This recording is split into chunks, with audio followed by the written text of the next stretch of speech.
Can I do a rapid fire review of every book I read in the second half of July? Let's find out. Hi, my name is Jeanette, and I want to thank you for joining me on the channel Jane Reads. So today I'm going to talk about the books that I read in the second half of July. And I'm going to try to make this short and sweet, and we'll see what happens. So the first book I finished was High as the Heavens by Kate Breslin. This is a historical fiction set in Brussels, and I did a full reading vlog on this book as I was reading it. My thoughts are really detailed in that vlog. So I will link that in the description below, but I will say I gave it 4 stars and I will pick up more by this author. This was the first read for this author, and I will definitely try her again. So then the next book I finished was Accused by Janice Cantore. This is a romantic suspense featuring Carly and her ex-husband are the two main characters, and I really did not like this book. I just could not get into it. I struggled with the storyline. I struggled getting even liking the characters. The attitude of a couple characters just So I gave this book 2 stars. It was not for me. Then the next book I read was The Key to the Kingdom by Jeff Dixon. I was loaned this by a friend, and I'd had it for 8 months before I picked it up. She gave it to me. I think you might really enjoy this, and I do like Disney, and it's set at Disney World. And I thought, well, that's kind of cool, but I don't read a lot of secular fiction, and I don't know, I did not expect to like it. I really enjoyed this book. I got so hooked into this book. I read this in 2 days. I mean, it's not a thick book, but it is dense. Like, the writing is small, but I just loved it. And she did not really tell me anything about the book other than, I think you'll like it, and it's set in Disney World, and it follows a mystery.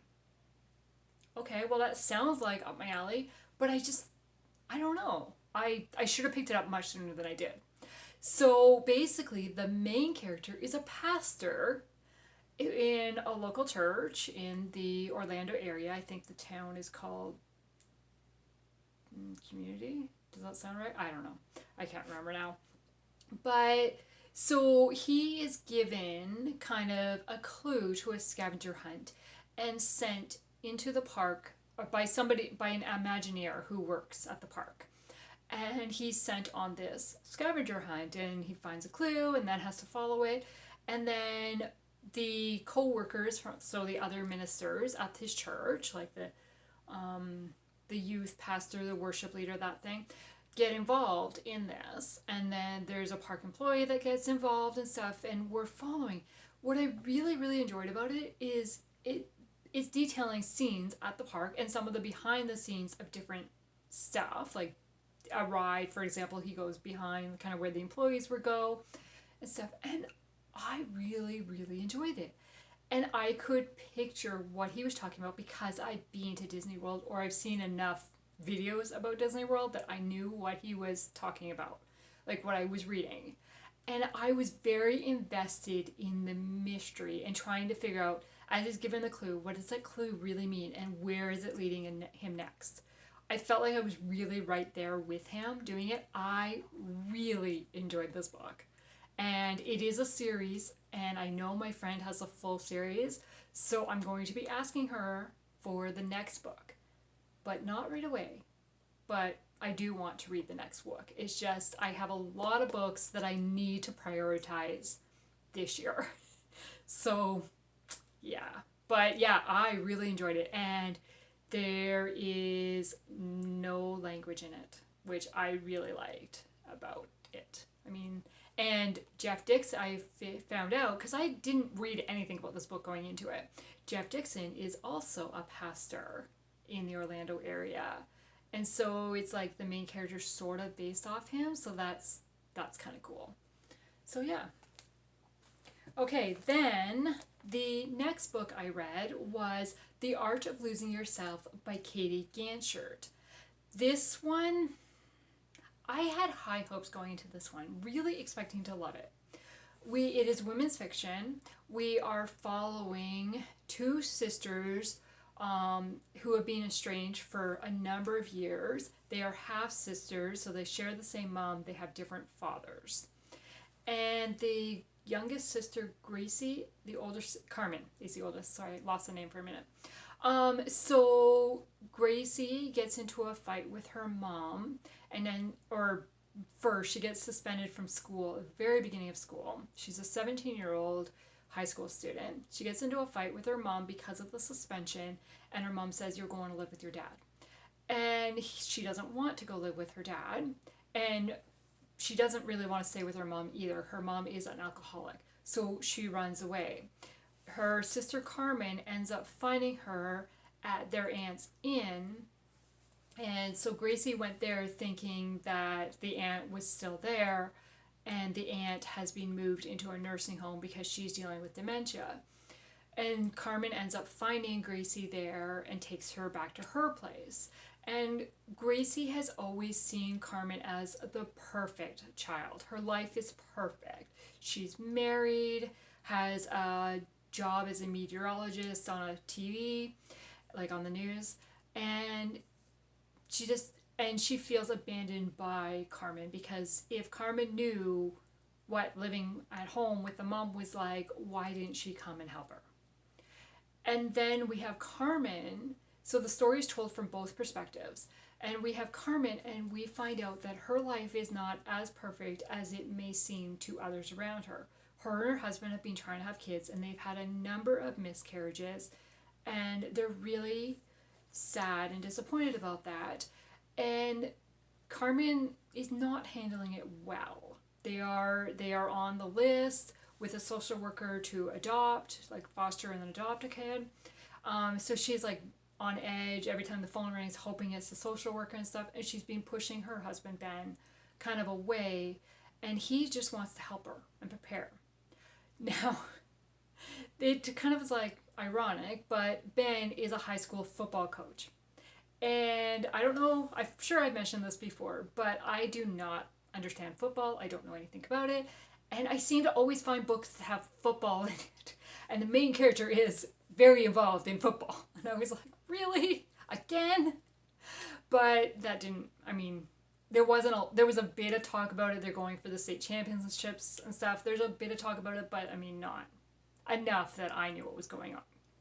So anyway, so we're following these two sisters and kind of growing the relationship and seeing, and kind of can especially Ben and Carmen, can they fix their relationship and move forward and kind of feel settled in life and that God is protecting them.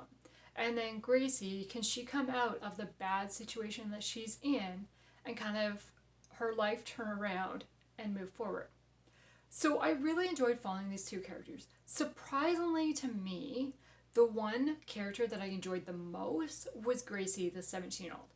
And I did not expect to, because she's a young high school student. So at times the book felt very YA-ish written because it is a young adult. I could feel for Carmen and Ben's situation, and I was frustrated with Carmen and how she was pushing Ben away.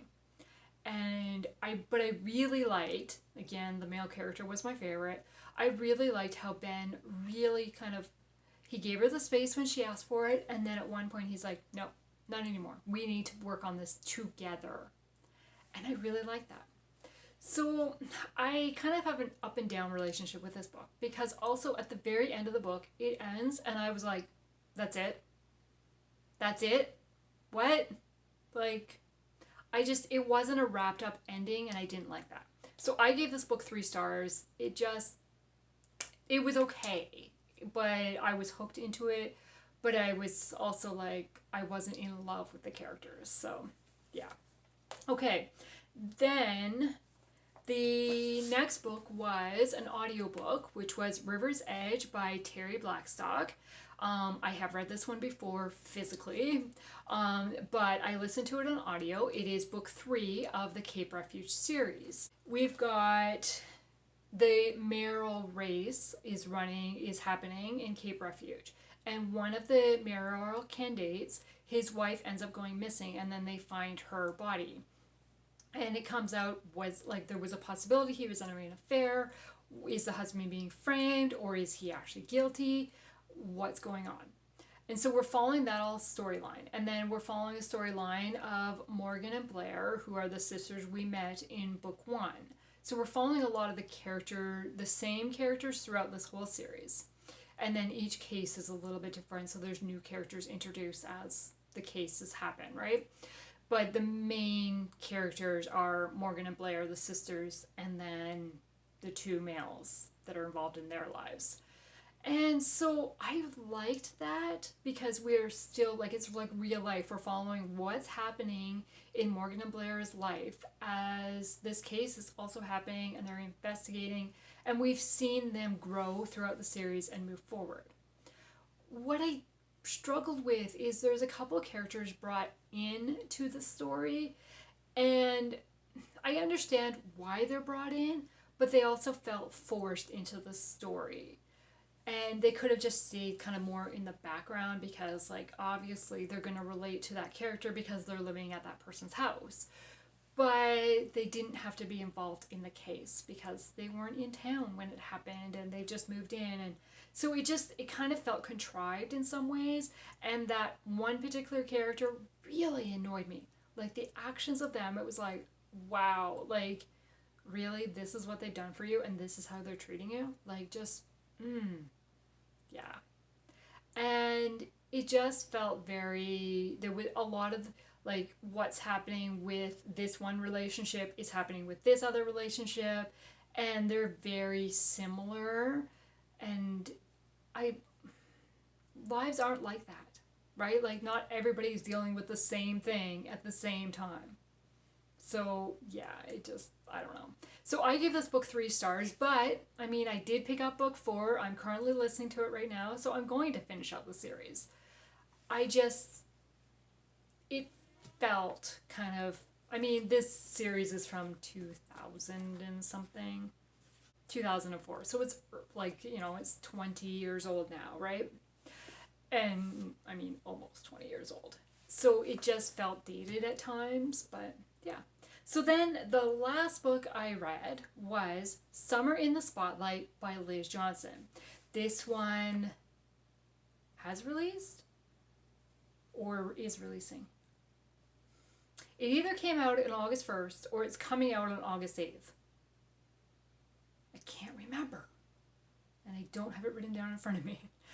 So I received this as an advanced reader copy from NetGalley. And this is book 3 of her Prince Edward Island Shores series. And we are following Levi Ross, who is the youngest brother of the 3 Ross boys that we have kind of followed throughout the series. So books 1 and 2 were on his other 2 brothers were the main characters. And so Levi Ross is the quiet Ross boy. He's really shy, really reserved, and doesn't really talk unless he needs to talk. And at the end of book 2, he basically gave up. He really sacrificed his dream for his brother. And so now we pick up what's happening, like how's he moving forward, what's happening now. Has he found a new dream, or is he working towards that same dream and he just has to work that much harder to get to where he was, right? And so I really like that. I really liked that we had kind of a quiet, reserved, laid-back character.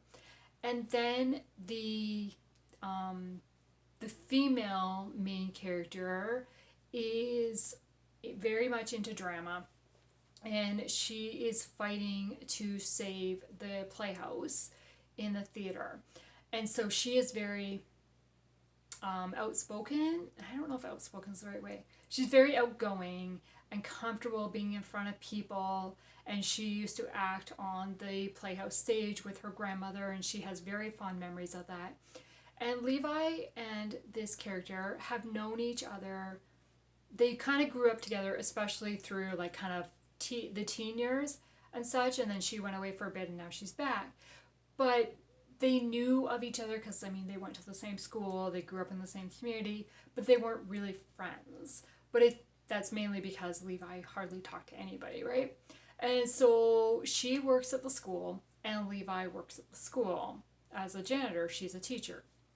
And so they get stuck at the school together during a hurricane. And during kind of what happens at that moment, they end up together, like stuck in the same room together, and kind of get to know each other a little bit. And then, like, everything, because of the hurricane, the playhouse gets not destroyed, but damaged. And so she comes up with this plan to save the playhouse. And Levi says, I will help you, in the background. So he works on building the stage and kind of getting things together for her while he is still working on kind of achieving his dream. So Levi is a very hard worker, very hard worker. And I really liked how the two of them kind of connected and got to know one another, and how she didn't force him to talk and kind of let him go at his speed. And especially when we hear kind of more of his background and why he is so quiet and why he's so hesitant to speak up at things. And I really like that he also became a mentor to a teenage boy, and kind of watching that relationship grow. I really enjoyed that. And then I love that we get to see the brothers are very active in the story, and we kind of see where we left them, like kind of what's happened in their lives since we last saw them in book 2, right? I really like that. And I mean, the setting of PEI, beautiful. So I gave this book 4 stars because I really enjoyed it. So that is what I read in the second half of July. Was that rapid fire? Probably not. But maybe not as long-winded as I've been in the past. So yes. So basically my favorite read of July, well, I have a few of them. Yeah, I mean, I read a total of I read a total of 11 books, and only 3 are not 4 stars. So 8 books are 4 stars. Can I do math? Wow, you wouldn't think I do math on an everyday basis. So yeah, 8 of my books are 4 stars. So my top books from the second half read was The Key to the Kingdom by Jeff Dixon, which is such a shocker to me, and Summer in the Spotlight by Liz Johnson. I highly recommend reading the series by Liz Johnson if you have not read, because this is book 3. And so you kind of get to know, if you read the whole series, like if you haven't read the whole series, like books 1 and 2, you might be a little bit lost of what's going on or how the characters got to where they are now, like today, right? Because you don't know the background. So I would highly recommend reading the whole series. So, but that's my personal opinion. You do what you want to do. So I want to thank you for taking the time to watch this video today, and have a good day. Bye.